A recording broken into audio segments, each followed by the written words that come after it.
Hey everyone, this is Giancarlo Veronini coming to you from one of the Capcom meeting rooms at E3 2009, and I am here with Frank Felice, who's product marketing manager for Lost Planet 2, and he's going to take us through one of the levels from the game and going to tell us a little bit about what's new. So right here is the Salamander boss that we're revealing. This is playable at the show floor for Lost Planet 2. This is one of the early on bosses for Lost Planet. It's actually one of the smaller bosses in the game. So you can imagine and see the scale and size of this enemy. You can imagine how big the bosses are going to be towards the end of the game.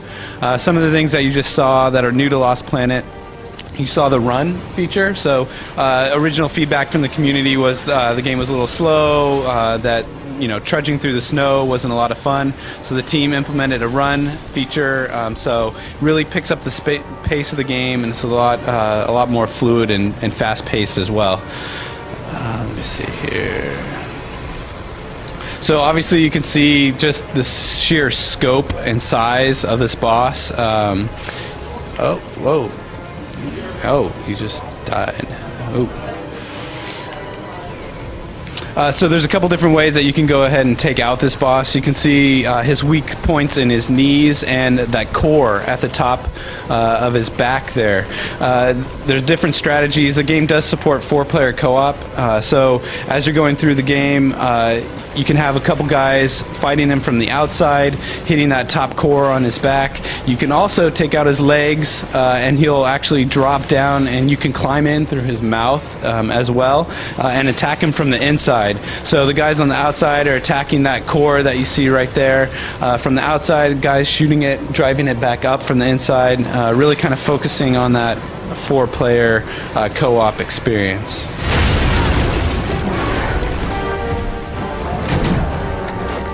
Is the co-op just drop in, drop out, or? So at the end of a level, you can drop in and drop out. So it's not live on the fly, but you can, during the middle of a stage, drop in and drop out, yes.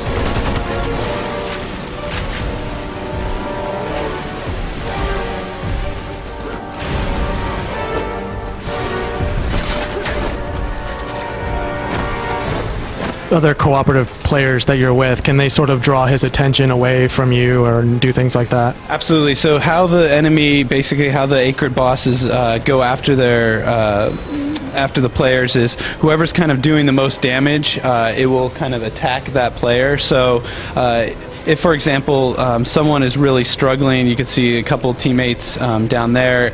If one guy is really doing a lot of damage and the other guys are kind of struggling, they've also implemented a feature that allows you to basically help out the supported players. So you'll notice in the bottom left-hand corner of the screen there, there's the T energy with the Y and the left trigger. What you can do is, by doing that button press like I just did, you can then shoot thermal energy at teammates. So if a teammate's struggling, you can then fire thermal energy at them like this, and it then gives them life that they can then support themselves with. So it's kind of really focusing on the team play aspect of the game.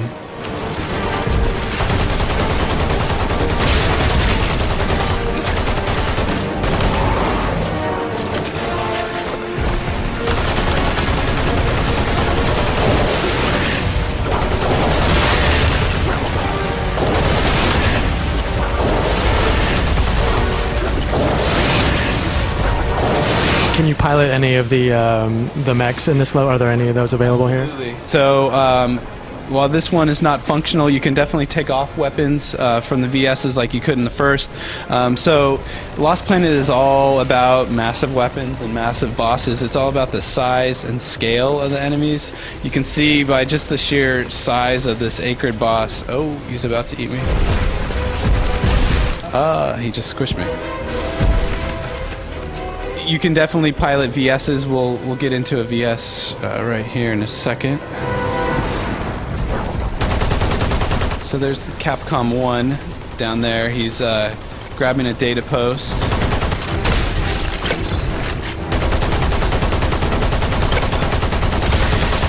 So So you'll notice in the top left that team battle gauge. That's basically your team's lifeline. So as you progress or as players die, whatever the case may be, that will either go up or down accordingly. If you reach 0, then the game is over for your team, and you will need to try again. So really kind of focusing on that teamwork aspect and making sure that players are working together basically in that team life bar.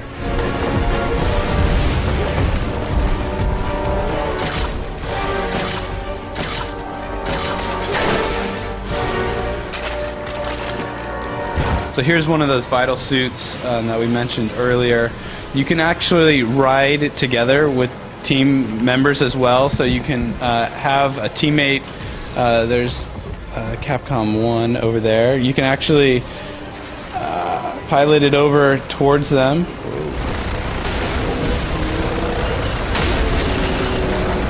He's going to go actually get swallowed in his mouth.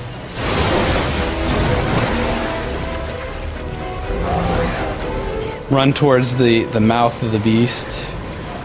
Oh, he just closed his mouth. Just missed it.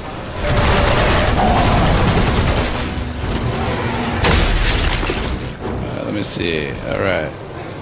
So here's my buddies on a vital suit. You can press B to grab on. You can now ride on the vital suit and shoot at the same time. So vital suits will support up to 3 players. You can ride around. Oh.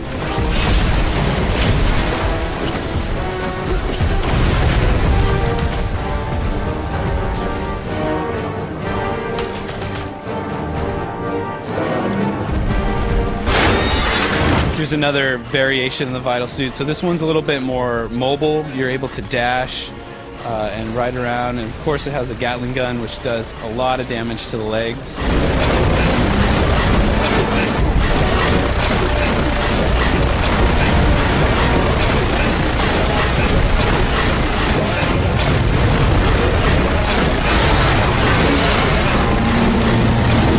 And the bar at the bottom of the screen, is that the boss life bar? That's the boss's life bar. You just saw that he did an electrical charge, so what he'll do is he'll kind of rear up on his hind legs and kind of release this electrical pulse that if you don't jump just at the right time, that you'll actually...